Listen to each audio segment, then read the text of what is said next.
each week we go into inquiry into the Yoga Sutras, and we are working through the Niyamas at the moment. So if you're new to this class, most yoga throughout the world works on 8-limb process to enlightenment called Patanjali's yoga 8-limb process to enlightenment. And the first limb is the yamas.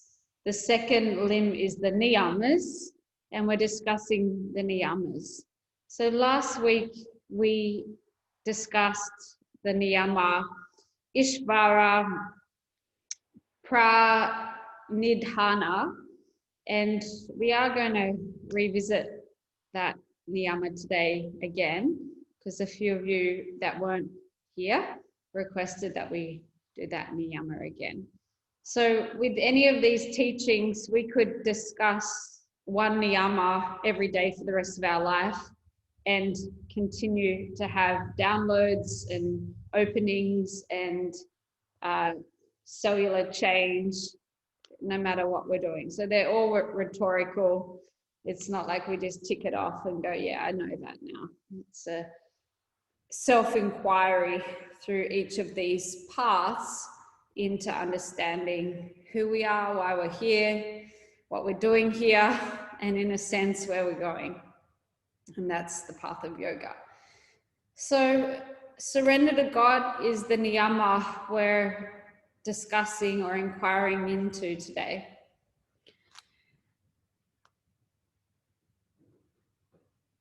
The niyama surrendered to God is a niyama or a path that some practices outside the 8-limb process, some lineages outside of this, like non-duality, Advaita, all those texts, their main focus is this one, surrender to God. Teachers like Muji, Eckhart Tolle, you could put them in the category of non-dualistic teachers. This is their path, surrender to God. And just by feeling this within your body as I speak, I want you to understand what it is for you. All of the words that I speak are just words. It's your consciousness that's then, piecing it together within yourself to create the deprogramming and therefore the spiritual realization or spiritual awakening. So let's look at this niyama, Ishvara, Pranidhana, surrender to God. Now, the first part of it, Ishvara, can be translated as guiding and protecting force, the omnipresent primordial force, the soul free from karma, and the fruits of karma and all its afflictions. And Pranidhana is complete surrender, complete recognition of the absolute reality. So when we discuss surrendering to God, we need to question who is surrendering,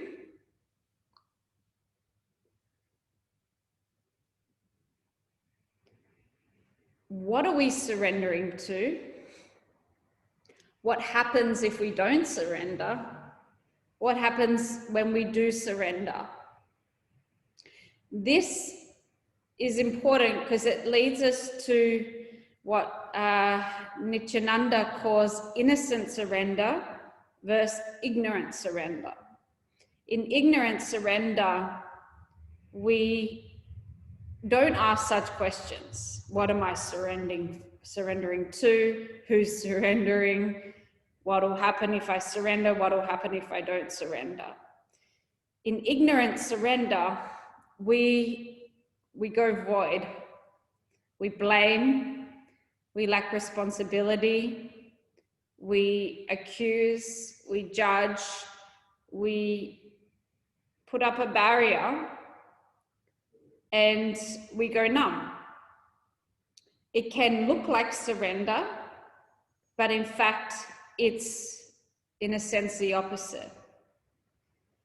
So innocent surrender is the surrender, and eventually even going beyond the need to surrender, just the isness, the surrender to what? What are we surrendering to? What is God? And just feel for yourself. It's a feeling that'll come over you. You might want to even close your eyes. What are we surrendering to?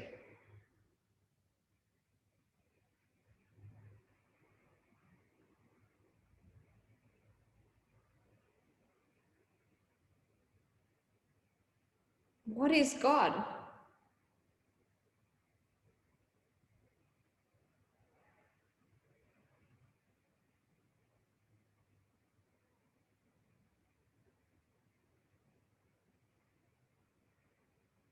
If you look through the ancient wisdom teachings, many point to this surrender.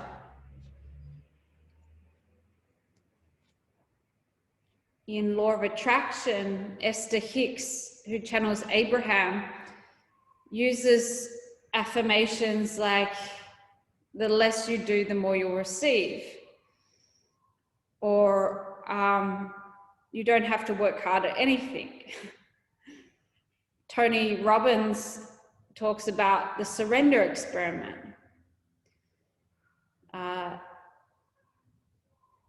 Lao Tzu says it's a survival of the weakest, of the most surrendered. Sri Ramana Maharishi says surrender is the mastery of life. So the mind that we know, we've been trained, programmed from a young age to you must achieve, you must create an identity, you must define yourself, you must have progress and competition and try, which one of your parents said, look, just don't try, just surrender, you don't have to achieve,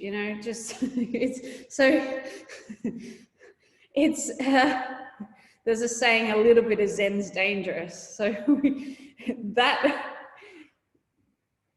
knowledge used in an ignorant way is useless.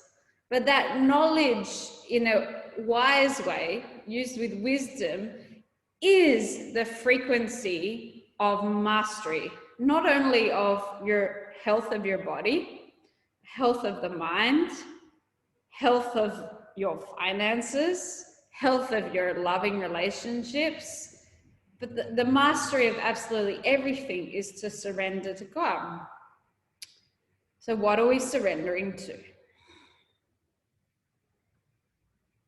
And why is there so much trust from these great spiritual teachers, and even from motivators like Tony Robbins, that when we surrender, we will be resting in the complete vortex of life energy? What is that? What is that faith? What's there? What's waiting for us? What's calling us back constantly? What's there when we relax our muscles?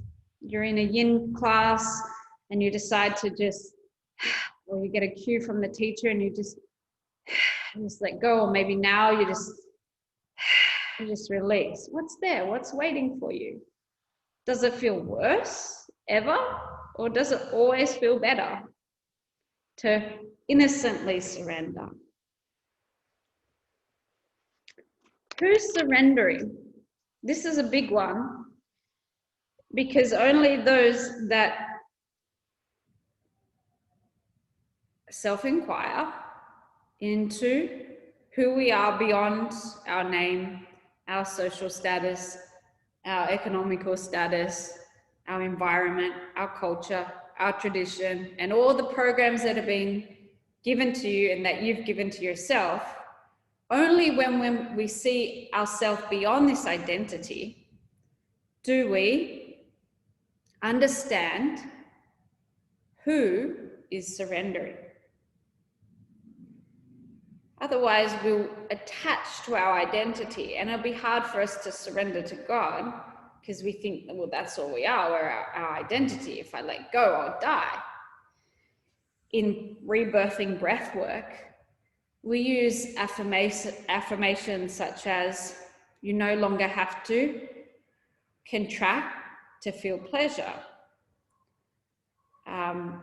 We use affirmations like when people's hands curl in rebirthing breath work, what'll happen if you let go? Or you're clinging on because. The more we practice, whether it's a physical letting go, a mental letting go, subconscious letting go, whatever it is, the more we make that our daily practice. And to go off subject, but stay on subject for a moment, the greatest explanation of surrender to God is meditation. Meditation is surrender to God. That's all we're doing in meditation. We're surrendering physically, emotionally, mentally, everything. The more we do that, the more we practice it, the more we understand who's surrendering, what we're surrendering to, why we're surrendering, what happens if we don't surrender, then that becomes our natural state that not only we want to live in, that our nervous system starts to live in that parasympathetic state of rest and recovery and surrender to God. We feel supported. We're not going to dissolve into nothing when we surrender. In fact, there's a saying or a proverb, all God wants of thee is for thee to step outside of thee and let God be God in thee. The place we're looking for is seen from the place we're looking from. So everything we're trying to grab and contract to go and get, we already have and own when we come back to the self, when we surrender to the self or surrender to God. When we surrender to God physically, emotionally, mentally, we rest in the quantum field, the vortex, the toroidal field, the Brahmanic state, the fifth dimension and beyond. We rest in that place of equilibrium, of homeostasis, of instant manifestation, of clairvoyancy, of perception of all chakras, of meridian flowing energy, of healthy liver, meridian, and organs. So surrender to God is, in fact, the abundance of everything.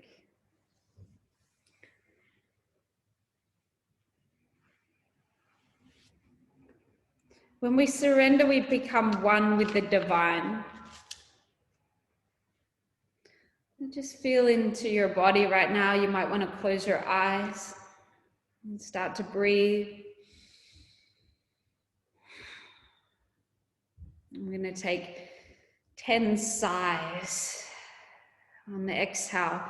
And in this way, our exhale is teaching us what it feels like to surrender. So inhale through the nose. Exhale, sigh. Inhale. Sigh. Keep going.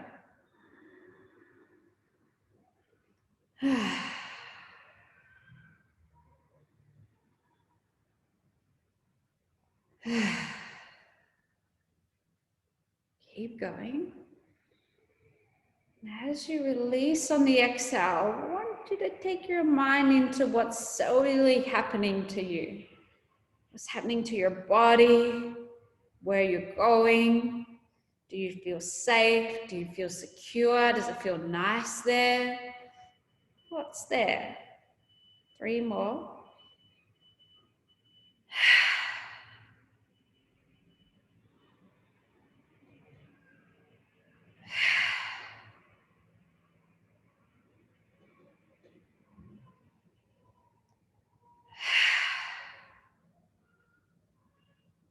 And maybe you keep your eyes closed or you can open them.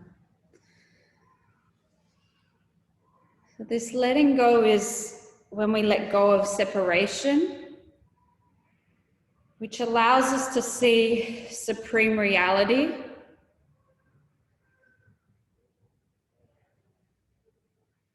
The objective of meditation is to surrender thought.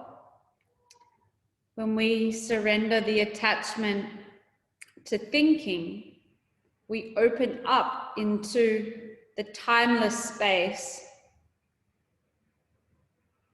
of reality, of supreme reality, of energy, of immortality. When we let go of distance, difference, separation, belief systems, and all these constructs of our mind, we understand, more than we understand, we become the wisdom that the knowledge was pointing to. And in our culture of mind-based reality only, and science-based reality only, even though science is still perception and consciousness, we can create a reality that's completely structured around only thought. That's the far cry from the pointers that our ancient wisdom teachings have suggested waits for us when we surrender to God. I'm not saying the mind's bad, but when we believe thought and the reality thought creates to be the highest truth, we're in a sense caught in the matrix. So this surrender to God allows us to existentially experience wisdom and true knowledge beyond any intellectual programming that thought can bring together. When we let go of thoughts, we see reality. And in yoga, reality is, there is absolutely no absolute but the absolute. The reality is God. The reality is oneness. The reality is point zero. The reality is primordial energy that keeps circulating and moving and recreating itself based on our perceptions for eternity. We renunciate. Sri Ravi Shankar says, just relax, there's nothing to do. So he points to, you don't even have to surrender. You just relax. Just relax. You are that. Let's take 3 minutes here to experience what it's like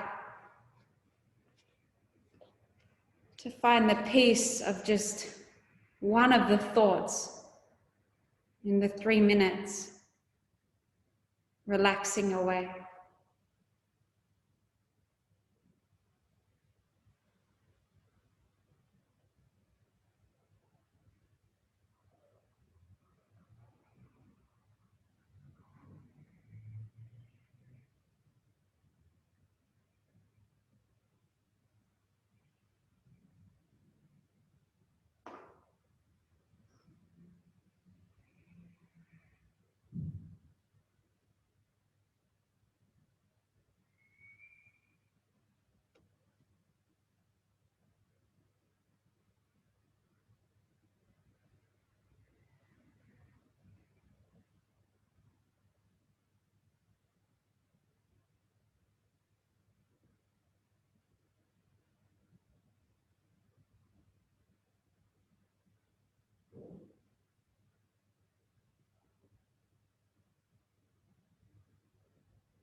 out of this supreme reality of surrender, birth the syllables A-U-M.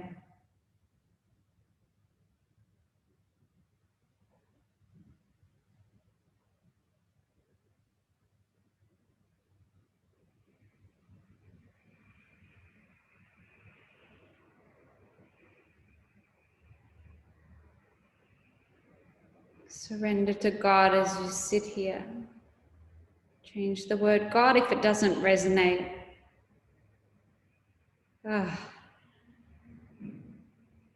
Rest in the grace.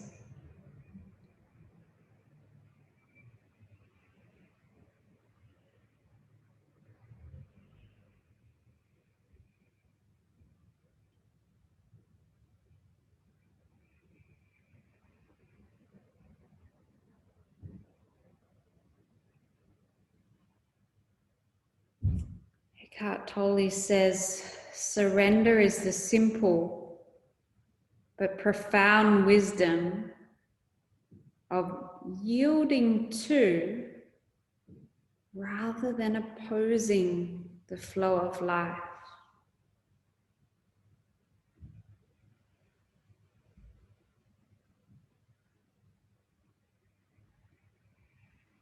I want you to feel now in your body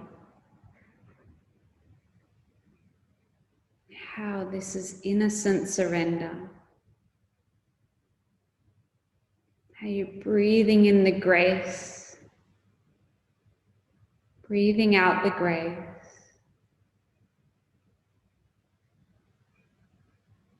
There's not an individual identity surrendering to God.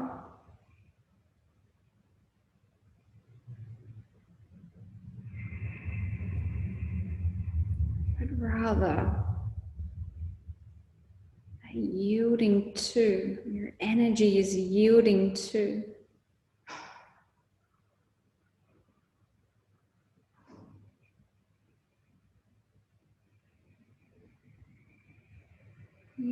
your home, flowing with the vortex,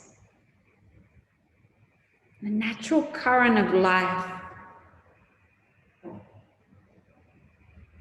the toroidal field of life. The same energy that makes your heart beat without you giving guidance to that. The same energy that allows your breath to flow without you giving guidance to it. The same energy that allows flowers to blossom and the sun to rise and fall and the moon to become full.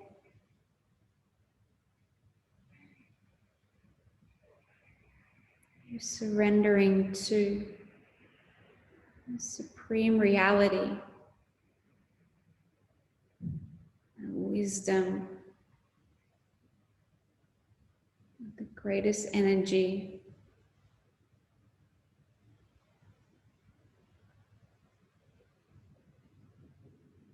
Just feel yourself surrendering, giving up. Just give it up to God. Any problems in your mind,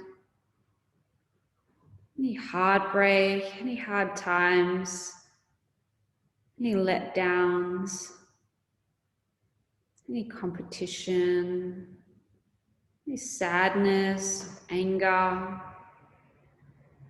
Just feel yourself. Just hand it over. Just surrender it to God. So here you go. Here you are.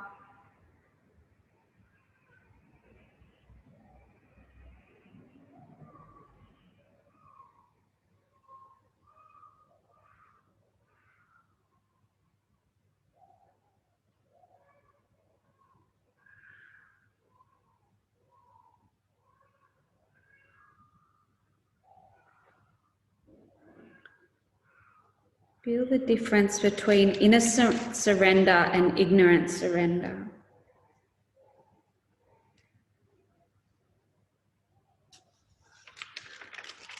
The innocence of, I'm not the body, I'm not the mind, I'm something divine. In a sense, bowing down to the almighty energy in order to yield and flow with that force. Ishvara, Pranidhana, the Niyama to surrender to God. Bring your hands to your heart center. We'll chant 3 Oms. Inhale the breath.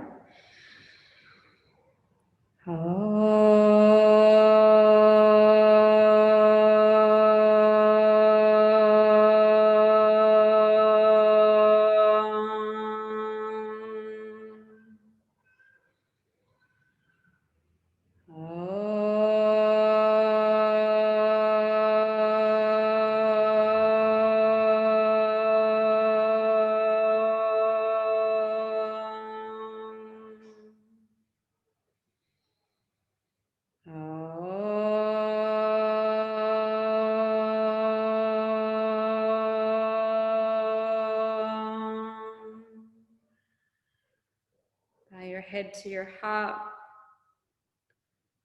May you welcome in this affirmation throughout today and for the rest of your life. When you're feeling the struggle, just repeat to yourself, surrender to God.